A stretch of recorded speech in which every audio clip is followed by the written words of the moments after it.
News 18 के social media platform पे आप सबका खैर मकदम है, स्वागत है। मैं हूं Sameer Bhatt.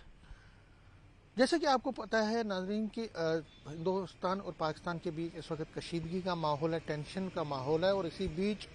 Minister of home affairs यानी कि एमएचए ने एक फ़ैसला लिया है जिसके मुताबिक तकरीबन 250 के करीब जो सिटीज़ हैं, शहर है, कल वहाँ पे जो डिस्ट्रिक्ट्स जो हैं वहाँ पे कल मॉक ड्रिल की जाएगी। जो सिविल डिफेंस की जो लोग हैं, जो सिविल एडमिनिस्ट्रेशन है इनफैक्ट, उनकी तरफ से ये मॉक ड्रिल की जाएगी तकरीबन 250 डिस्ट्रिक्ट्स में पूरे इंडिया में। और अगर हम जम्मू कश्मीर की बात करें तो जम्मू कश्मीर के 20 डिस्ट्रिक्ट्स जो हैं वो यहाँ पे मॉक ड्रिल कल की जाएगी, जिसमें ब्लैकआउट का भी प्रोविजन रहेगा, मॉक ड्रिल का प्रोविजन रहेगा। उसमें जो सायरन बजेंगे और लोगों को अगर जंग की सूरत हाल में किस तरह से अपने आप को बचाना है वो उनको सिखाया जाएगा। और उसमें उसके लिए तैयार रहने की बात की जाएगी, दिखाया जाएगा कि किस तरह से बचाव करना है अगर इनके कोई जंग की सूरत हाल होती है। तो इसलिए सायरन बजते रहेंगे, रात को ब्लैकआउट भी पूरा ब्लैकआउट किया जाएगा और दिन के समय भी मॉक ड्रिल्स होती है। और इसमें सिविल डिफेंस के जो है जो स्टूडेंट्स हैं, जो स्कूल के स्टूडेंट्स हैं, उनको भी इन्वॉल्व किया जाएगा। उसमें आम लोगों को इन्वॉल्व किया जाएगा और कोशिश की जाएगी कि ज़्यादा से ज़्यादा लोग इस मॉक ड्रिल में शिरकत करें, ताकि तनाव के बीच में जो कशीदगी का माहौल जिस तरह मैंने कहा बढ़ गया है, तो उसमें उसके निपटने के लिए माकूल इंतजाम किस तरह से किए जाएं और किस तरह से जो लोग हैं वो इस सूरत हाल से बचें, तो उसके लिए ये मॉक ड्रिल किया जा रहा है एमएचए की तरफ से इसमें। और आज अगर हम बात करें तो एमएचए में एक बड़ी मीटिंग भी हुई थी जिसमें वीडियो कॉन्फ्रेंसिंग के जरिए जितने भी डिस्ट्रिक्ट्स में पूरे इंडिया में होना है उनके डीसी से बात हुई, उनके जो सिविल एडमिनिस्ट्रेशन के लोगों से के ऑफिशियल्स से एमएचए के ऑफिशियल्स ने बात की और पूरा जायज़ा लिया गया कि किस तरह से जो मॉक ड्रिल की प्रिपरेशंस हैं, तैयारियां हैं, किस तरह से की जाएंगी। अगर हम श्रीनगर की बात करें तो आज भी आपने देखा वहाँ पे मॉक ड्रिल की गई डल लेक पे, और उसमें एसडीआरएफ है, ये बाकी जितनी भी एजेंसीज हैं उन्होंने ये मॉक ड्रिल की। तो कहीं ना कहीं जो सूरत हाल आपको पता है, पहलगाम टेरर अटैक के बाद जिस तरह की सूरत हाल बनी है हिंदुस्तान और पाकिस्तान के बीच में, और भारत ने भी कई टफ मेजर्स पाकिस्तान के खिलाफ लिए हैं। और इसी तरह से अगर हम एक तरह से वाटर सर्जिकल स्ट्राइक, वाटर के जरिए स्ट्राइक की गई है, पानी को बंद कर दिया गया है, पाकिस्तान के वीज़ाज को ख़त्म कर दिया, कैंसिल कर दिया गया, पाकिस्तान के जो नागरिक हैं उनको वापस जाने के लिए कहा गया। इसी तरह से और भी बड़े टफ मेजर्स लिए गए हैं भारत की तरफ से। लेकिन अब क्योंकि अब जंग का खतरा मंडरा रहा है तो भारत भी अपनी तरफ से तैयारियां पूरी कर रहा है। और कहीं ना कहीं ये जो मॉक ड्रिल जिसकी मैंने बात की, जो पूरे कंट्री में कल जिसको किया जाएगा, मुंबई से लेकर दिल्ली, दिल्ली से लेकर तमिलनाडु से लेकर श्रीनगर से लेकर कहीं पे भी जितने भी जिस तरह मैंने कहा 250 के करीब डिस्ट्रिक्ट्स, वहाँ पे ये मॉक ड्रिल की जाएगी। और उसके लिए सभी एजेंसीज जो हैं उनको एक तरह से ब्रीफिंग आज दी गई है और उनसे कहा गया है कि ये जो मॉक ड्रिल है उसको सक्सेसफुल बनाने के लिए वो पूरा करें। और इसी तरह से जो एजुकेशन डिपार्टमेंट हो या जिस तरह मैंने कहा बाकी डिपार्टमेंट हैं, क्योंकि स्कूल्स में भी, कॉलेजेस में भी ये किए जाएंगे, उनके ऑफिसेज में भी किए जाएंगे। जो लोग हैं ज़्यादा से ज़्यादा कोशिश रहेगी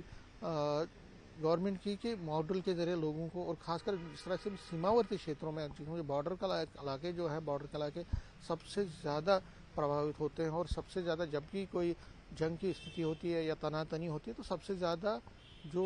प्रभाव है, जो इफ़ेक्ट है, वो बॉर्डर के लोगों, जो सीमावर्ती क्षेत्रों के लोग हैं उनको ज़्यादा देखना पड़ता है। तो इसलिए कोशिश रहेगी कि जो सीमावर्ती क्षेत्रों के लोग हैं उनको ज़्यादा से ज़्यादा इस मॉक ड्रिल में शामिल किया जाए और उनको इस प्रोग्राम में शामिल किया, ताकि उनको किसी भी इवेंचुअलिटी में वो अपने आप को किस तरह से बचा सकते हैं, रात के समय किस तरह बचा सकते हैं, दिन के समय अगर कुछ होता है किस तरह वो बंकरों में छुप सकते हैं, किस तरह से वो अपनी सेफ एरियाज में छुप सकते हैं, और क्या क्या उनको उस टाइम प्रिकॉशंस लेने चाहिए, किस तरह से वो अपने आप को बचा सकते हैं, अपनी फैमिली को बचा सकते हैं। खासकर बच्चों को ट्रेनिंग दी जाएगी। तो कहीं ना कहीं ये जो मॉक ड्रिल है, एक हम ये कह सकते हैं प्री वार प्रेपरेशन होती है। और कहीं ना कहीं ये एक बड़ा कदम एमएचए की तरफ से लिया गया और एमएचए ने निर्देश दिया है सभी एजेंसीज को और सभी यूटीज को और स्टेट्स के जो ऑफिशियल्स हैं उनको कहा है कि इस मॉक ड्रिल को कामयाब बनाने के लिए सारे जो तैयारियां हैं उसको आज ही कंप्लीट कर दें, आज शाम तक कंप्लीट कर दें, ताकि कल जो मॉक ड्रिल है उसमें वो कामयाब रहे। और अगर हम आज जम्मू की बात करें, जम्मू में भी सांबा हो, कठुआ हो, राजौरी, पूंछ हो, इसी तरह से बाकी डिस्ट्रिक्ट्स में भी ये मॉक ड्रिल कल किए जाएंगे। कश्मीर वैली में भी मॉक ड्रिल बहुत जगहों पे किए जाएंगे और कोशिश की जाएगी कि सर मैंने कहा कि ज़्यादा से ज़्यादा लोगों को इसमें शामिल करने की। तो आगे चल के मॉक ड्रिल के बाद क्या और अगला डिसीजन गवर्नमेंट ऑफ इंडिया की तरफ से होता है उसका तो इंतज़ार रहेगा, लेकिन इस तनातनी के बीच में जो इंटरनेशनल कम्युनिटी है वो भी भारत के साथ आई है और भारत को पूरा सपोर्ट वो कर रहे हैं। अगर यूएन सिक्योरिटी जनरल जो सेक्रेटरी जनरल है उन्होंने भी कल एक स्टेटमेंट जारी किया, उन्होंने पहलगाम अटैक की निंदा की और कहा कि ये जो प्रोपरेटर्स हैं जिन्होंने ये किया है उनको कड़ी कड़ी सज़ा दी जानी चाहिए। तो पूरा इंटरनेशनल कम्युनिटी भी भारत के साथ खड़ी है, लेकिन कहीं ना कहीं अब भारत की ये कोशिश है कि अगर क्योंकि पाकिस्तान पे भरोसा नहीं किया जा सकता। और जब आज हमने डिफेंस एक्सपर्ट अनिल गौर से बात की, कैप्टन अनिल गौर से, तो उन्होंने भी ये कहा कि पाकिस्तान पे भरोसा नहीं किया जा सकता। और अगर आज 71 में ये ऐसा मॉक ड्रिल हुआ था, तो अब अगर 54 साल के बाद ये मॉक ड्रिल हो रहा है तो कहीं ना कहीं एक सरकार को भी पता है कि कहीं ना कहीं पाकिस्तान पे भरोसा नहीं किया जा सकता। और जब भी कभी वार हुए तो ये पाकिस्तान ने हम पे थोपे है, पाकिस्तान ने वो स्टार्ट किया है, तो हो सकता है आज भी पाकिस्तान ऐसी हिमाकत करे। तो उसके लिए हमें पूरी तैयारी रखनी पड़ेगी। तो ये मॉक ड्रिल उस कदम उस समत में उस डायरेक्शन में एक अच्छा कदम है। इसी बीच बीजेपी ने भी अपने वर्करों को कहा कि वो मॉक ड्रिल में शामिल हो, अपने जितने भी वर्कर उनके हैं उनको कहा कि वो इस मॉक ड्रिल का हिस्सा बने। और वो भी अपनी तरफ से ये नहीं कह रहे हैं कि बीजेपी के जो नेता है वो भी ये कह रहे हैं कि इस मुश्किल की घड़ी में हम सबको एहतियात बरतना पड़ेगा, हर एक को तैयार रहना पड़ेगा और हर एक को एक विजन के साथ आगे बढ़ना पड़ेगा, ताकि अगर कल